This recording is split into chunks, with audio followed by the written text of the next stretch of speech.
On the morning of January the 13th, two earthquakes measuring 4.3 and 4.1 in magnitude rocked the province of Ravenna, Italy.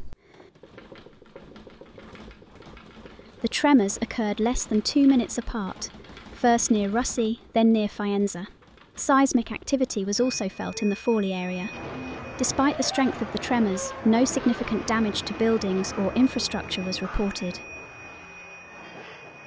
Firefighters conducted dozens of inspections of schools without identifying any critical issues. The situation at the port of Ravenna and the regasification plant remains stable.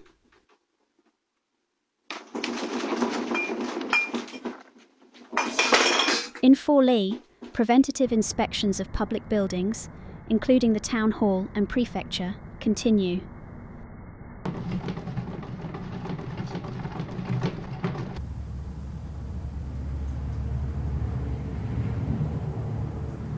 At 12:30 p.m, train service resumed on previously closed lines.